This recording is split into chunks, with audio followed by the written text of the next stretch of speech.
My dearest scholars, Assalamu alaikum and a very good morning to all of you. How are you? I hope you all are well at your respective houses during this corona pandemic. This corona pandemic, this is such a situation which the world has never seen before.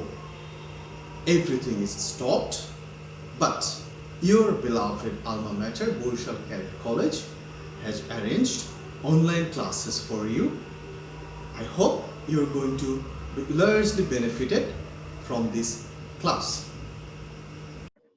Dear cadets, without much more delay, I would like to move into today's lesson. I hope you're going to enjoy this.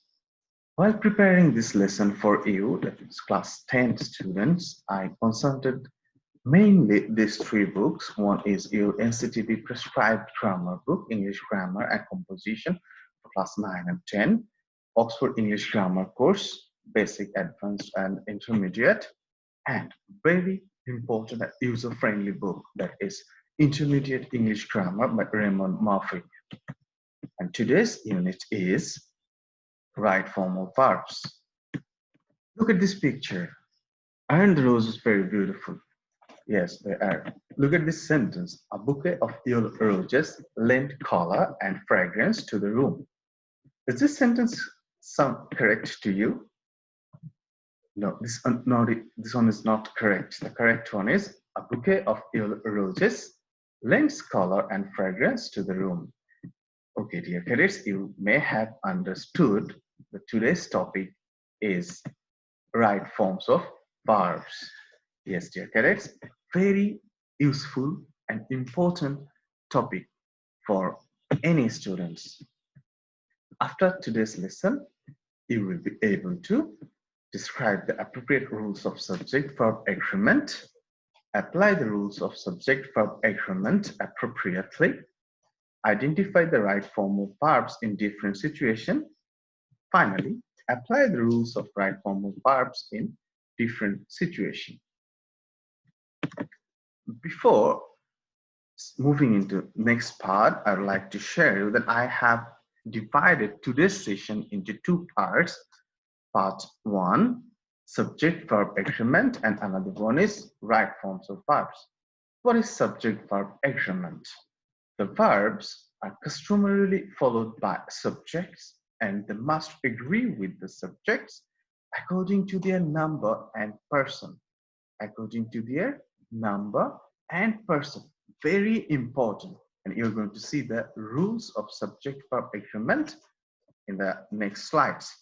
Now, subject-verb agreement, this is not only important for your academic development, this is very important for your admission test also when you're going to pass out from this college. There are hardly any admission test where there is not a question from subject-verb agreement. This is a very important topic. Basic rule for subject-verb agreement. A singular subject takes a singular verb, whereas a plural subject takes a plural verb. That's the basic rule of subject-verb agreement.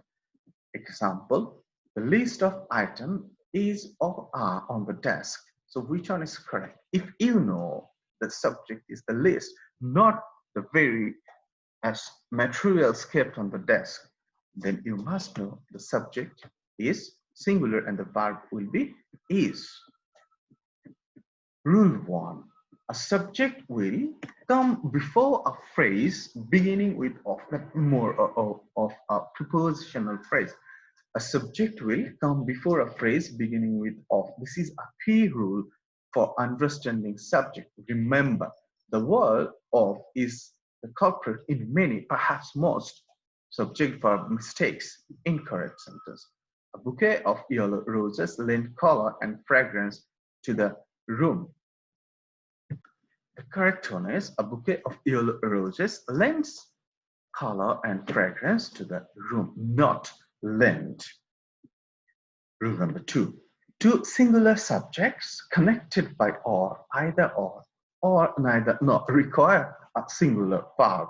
My aunt or my uncle is arriving by train today. Neither Juan nor Carmen is available.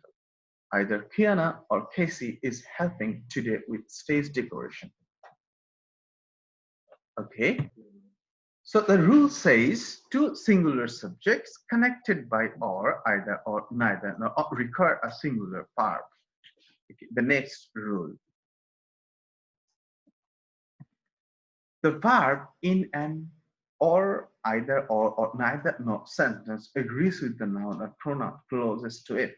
This is a very crucial rule. This is where most of the people make mistakes. So I'm telling it again, the verb in a sentence where you have either or, neither nor, or simply or, the verb agrees with the noun or pronoun closest to it. Look at this sentence. Neither the plates nor the serving bowl goes on the shelf. Neither the serving bowl nor the plates go on the shelf. In first sentence, the subject closest to the verb is serving bowl, which is a singular subject. That's why the verb is singular. In the second sentence, you have the place closest to the verb go. So that's why the verb is taking plural form. You understand? Moving into the next rule. As a general rule, use a plural verb with two or more subjects when they are connected by and. When two or more subjects are connected by and, then we will use a plural verb. A car and a bike are my means of transportation. You understand that here a car and a bike are connected by and. That's why the verb is a plural verb. But there are some exceptions. Look at this sentence. Breaking and entering is against the law. The bed and breakfast was charming. Here the subjects are connected by and, but you have singular verb because they are giving you same sentence, same sense. That's why you are using singular. But you know this, there are a group of people, there are a lot of people that the grammarians are divided amongst themselves regarding this law, that whether in those situations the verb will be singular or plural. Some people say that there should be plural verb, but some are still convinced that there should be a singular verb.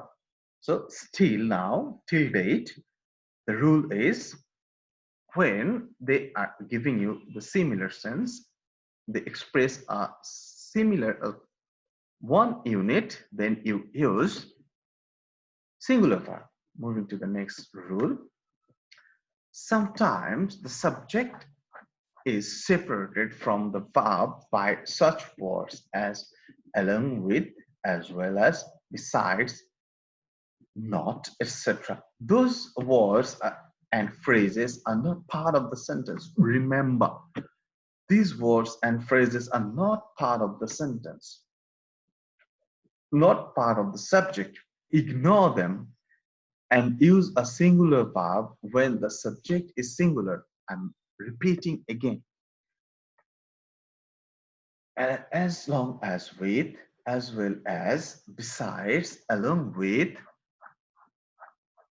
not, these words and phrases are not part of the subject. Ignore them and use a singular verb when the subject is singular. Look at these examples. The politician, along with the newsman, is expected shortly. You see, the politician, along with the newsman, is expected shortly. Along with the newsmen are plural, but the politician, the main subject, is singular. That's why we're using a singular verb. Rule number 5. Parentheses are not part of the subject. Example, Joe, parenthesis begins, and his trusting much as always welcome.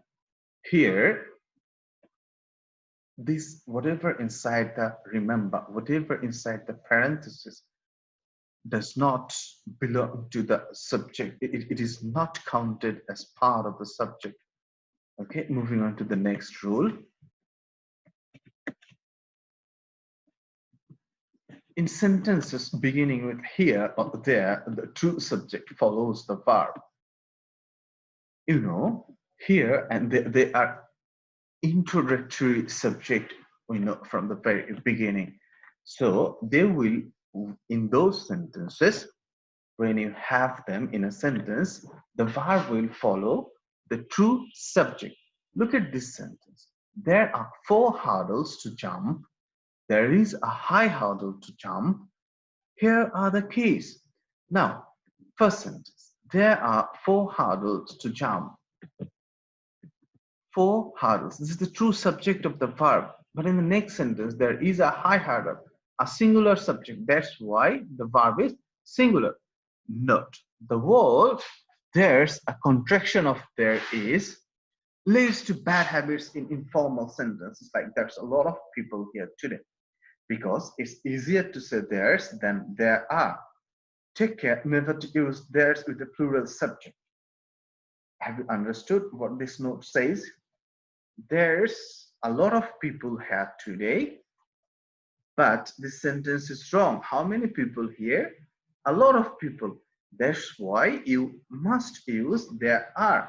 But while we speak, it takes much labor to pronounce there are. Then there's. That's why we use theirs. But this is not correct. I hope you will remember this and apply in your practical life. Moving to the next rule, use a singular verb with distances, periods of time, sums of money, etc. when considered as a unit. 3 miles is too far to walk. 5 years is maximum. Though 3 miles, it sounds plural, but it is giving one complete sense, unique sense. That's why. And it is considered as a unit. That's why we must here use singular verb. 5 years is the maximum sentence for that offense. $10 is a high price to pay, but $10 were scattered on the floor. The rule says when these express, these give you a sense of unit, then this is a singular. But when they're scattered, they are not a unit, then we use plural form of the verb. Next rule, with words that indicate portions, for example, a lot, a majority, some, all. Rule number 1 given earlier in the section is reversed. I repeat, is reversed, and we are guided by the noun after of. Remember, here, we remember what the first rule says. In those situations, we will reverse the rule. A lot of pie has disappeared. What is the rule saying? The words that indicate portions, for example, a lot, majority, some, or. Rule number 1 given earlier in this section is reversed. We are guided by the noun after of.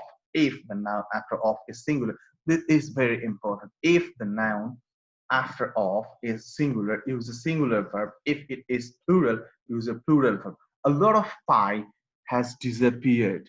Now here in this sentence, before the verb, you have pie in singular form. That's why the verb is singular. In the second sentence, a lot of the pies have disappeared. Here, the pies are plural. That's why the verb is plural. A third of the city is unemployed. The same rule. A third of the people are unemployed. Moving to the next rule. With collective nouns such as group, jury, family, audience, population, the verb might be singular or plural depending on the writer's intent. This is a rule which is less practical, yet we must know sometimes you might be misguided while seeing this contradictory rule in writing in your book. That's why this explanation came up. All of my family has arrived or have arrived. This rule, this is for the writers, for people, when the writer intends to make to give the impression that family is singular, he has the option of writing the verb singular. And if he wants to make it plural, then he may write it as a plural. So it's up to the writer. Rule number 10, the word what replaces was in sentences that express a wish or are contrary to fact. What is the rule saying? The word where replaces us in sentences that express a wish or are contrary to the fact. Look at this example. If Joe were here, he would be sorry. Now, what is the rule saying? If the sentence expresses a wish or are contrary to fact, then it is the was is replaced by where. Example, if Joe were here, he would be sorry. This is an unreal situation, or this is wish sentence. Look at the next example. I wish it were Friday. She requested that he raise his hand. In the first example, a wishful statement, not a fact, is being expressed. Therefore, where, which we usually think of as a plural verb, is used with the singular it. Technically, it is the singular subject of this object clause in the subjunctive mood. It were Friday. So, what we learn here in the wish statement or unreal situation, we use the past form and we use were instead of was. Singular verb, instead of singular verb, we use plural were. Now, dear cadets, you are going to move into the next part, that is right forms of verbs. First, the verbs are also related to the structure of different sentences and clauses. A clause has only one verb. Remember, a clause has only one verb. In fact, a clause cannot contain more than one finite verb, but can have participles, infinitives, and gerunds. So what is the rule is saying simply is you have only one main verb. You may have some other verb in the sentence, but they must be either in infinitive or gerund form or in past participle form, but main verb will be on. Like, look at this sentence. Swimming is a good exercise to keep your body fit and help you have how many verbs? 1, 2, 3, 4 verbs, 3 verbs in this sentence. But you have only one main verb, the rest are gerund or infinitive. That is the rule. You have only one main verb in the sentence. Next rule, which has an extension. 2 pointer. The connector since has two uses. If since is used to indicate a cause, the verbs of the two clauses will be of the same tense. Remember, if since is used to express reason, express cause, then in the both clause, the tense will be the same. I didn't go since you didn't come. So this is the example. I didn't go since you didn't come. Since you were busy, I didn't starve you. In those sentences, it is actually the sentences are expressing reason. That's why you have similar tense in both sides of the sentence. But for the next rule, if since is used to indicate time, remember, indicate time, the verb of the second clause will be different from the first. It has been 20 years since he played football. You see, at the first part of the sentence, you have a present perfect tense, but in the second part, you have past indefinite tense. Look at the next sentence. 20 years passed since we had met. Remember, the rule is saying when since is expressing time, then the two part in since sentences, you will have two different tense. If you have present tense at the beginning, then in the second part, you will have a past tense. If you have past tense at the beginning, you will have a past perfect tense. I hope you have understood the next rule. No sooner had, this is a very interesting rule. No sooner had, hardly had, scarcely had, And there are some other barely had are the adverbials that require a past perfect tense and a past indefinite tense for the sentence. Remember, these expressions they require past perfect tense. They are built in nature. No sooner had I reached home than she left. Scarcely had the police reached when the man died. Hardly had I finished writing before the teacher ordered to stop writing. In all these sentences, you have present past perfect tense and simple past tense. But there is another thing you must notice here. In no sooner had you have a than, with scarcely had you have when, hardly had you have before. These are built-in expressions. No sooner had, you have to use then. Scarcely had, you have to use when. Hardly had, you have to use before in those sentences. Moving to the next rule. Coordinating conjunctions and, but, or, yet, so, and although, though, as, because, till, until, when, whenever, as soon as, while, which, what, that, etc.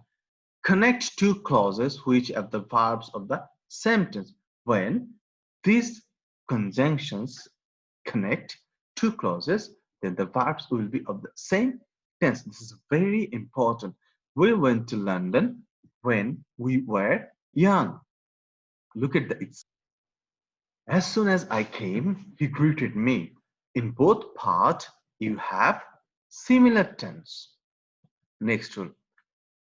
As conjunctions after and before are used to connect two clauses which use past perfect tense and past simple. The past perfect tense always comes with the clause of simple past tense.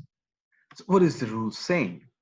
The rule is saying after and before as conjunctions, they actually express two actions in the past, and among those two actions to express which one happened earlier,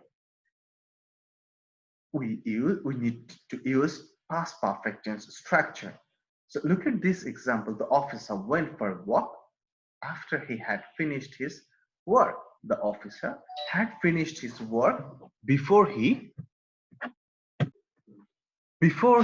went for a walk. The officer first he finished his work. So finishing the work, that part has happened earlier. That's why we are using past perfect tense. I hope you have understood. Look at this rule. This is also interesting. The conjunction less requires a modal should in the following clause, regardless of the tense of the first verb. Remember, this is very important. It doesn't matter which tense in the first person, first you must use should with lest. Lest and should, they have built-in relationship. Run faster, lest you should miss the bus. It is present tense, but you are using should. He will work hard, lest he should get fired. Future tense, yet you have lest and should. He worked hard, lest he should get fired. Past tense and should. See, that's the rule. Whatever the tense is, whatever the situation is, if you use lest in a sentence, in the next clause, you must use a should. Moving to the next rule. Modals always take the base form of the verbs after them. So these are modal verbs: can, could, must, have to, should, would, will, shan't, won't, wouldn't, shouldn't. These are actually modal verbs, and after modal verbs, whatever the tense is, you must use the base form of the verb. He would. Dear cadets, this is a basic rule that after modals, there will always be a base form of the verb, regardless of whatever the tense of the sentence is. The tense will be expressed by the modal verb. Moving to the next rule. The clause, it is time or it is high time, requires a verb in a simple past if there is a clause after it. Or you can say, if you have present tense in the first part, then you will have a simple past tense at the next part. If you have a past tense in the first part, then you will have a past perfect tense in the second part. Or if you do not have a clause, then you will simply use infinitive. Look at the example. It is high time you studied attentively. It is time to study attentively. This expression, it is time or it is high time, do you know what they are used? When we want to express the situation that it is already late, the best time for doing something is over, but there is no way to make any more delay. In those situations, we use it is time or it is high time. Remember, the best time for doing that is already over. So we had better hurry.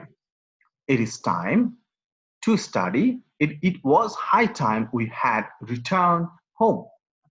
It was high time requires a past perfect tense. That means if you have past tense before the subject in the first part, then you will have past perfect tense in the second part. Next rule. The conjunction as if or as though takes simple past or past perfect tense in the following clauses. Subject plus simple present plus as if plus subject plus past simple. Subject plus simple past, as if or as though plus subject plus past perfect. Look at these examples. Robert talks as if he were the prince. Where is the only be verb in this kind of sentence? Latham played as though he had seen the ball very clearly. I slept as if I had been dead. He behaves as if he were her husband. Okay, so he behaved as if he were a prince. As if and as though, this phrase is used to express unreal situation which is not true.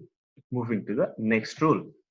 Prepositions, articles, and possessives are always followed by nouns or gerund from form of the verbs.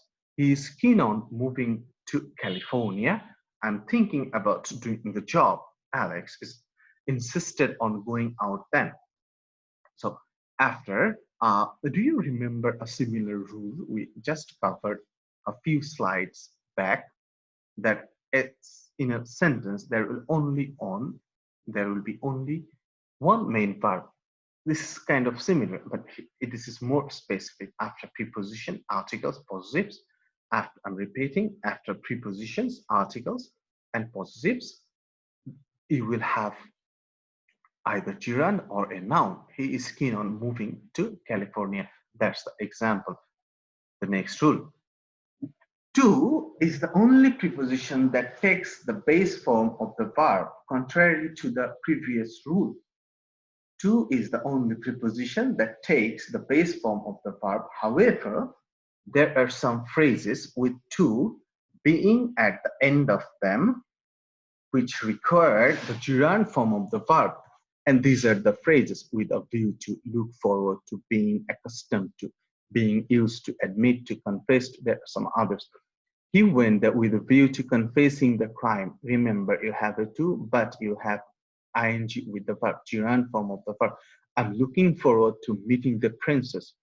I was used to sleeping at this hour of the day. He confessed to stealing that phone. So these are exceptional uses where you have to use gerund after preposition to.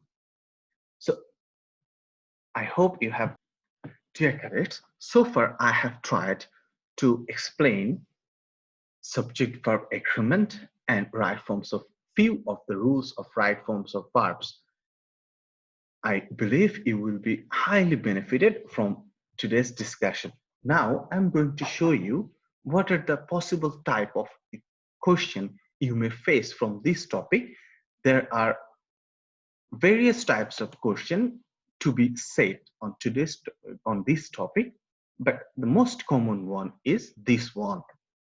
Complete the following text with right forms of the verbs given in the box. It covers subject verb agreement and right form of verbs. This is a question you frequently face in your examination. So if you understand and comprehend the rules properly, then it will be very easy for you to solve this sort of situation. So dear cadets, this is a possible question.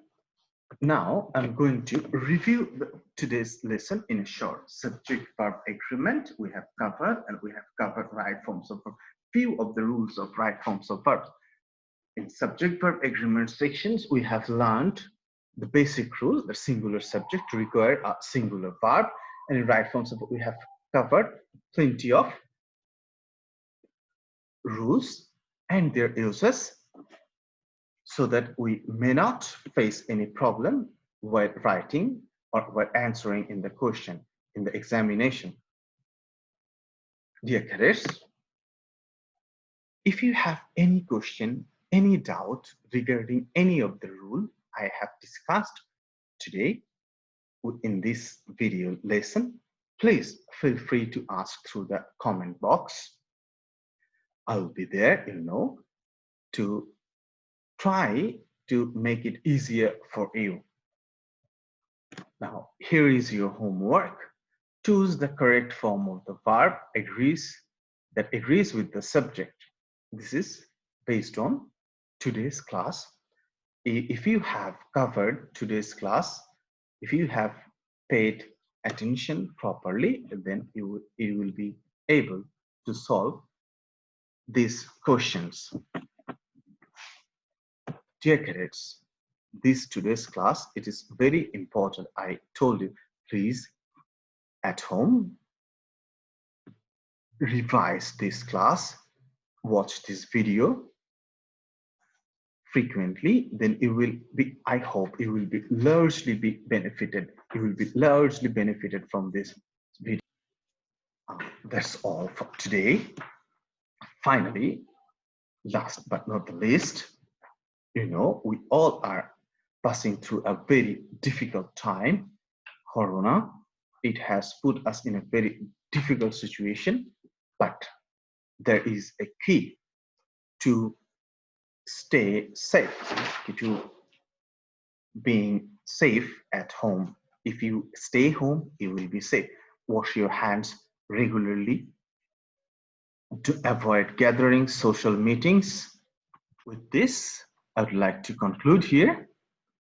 Please, I'm telling again, if you have any question, please feel free to ask through the comment box. Thank you. Stay home, stay safe. Goodbye.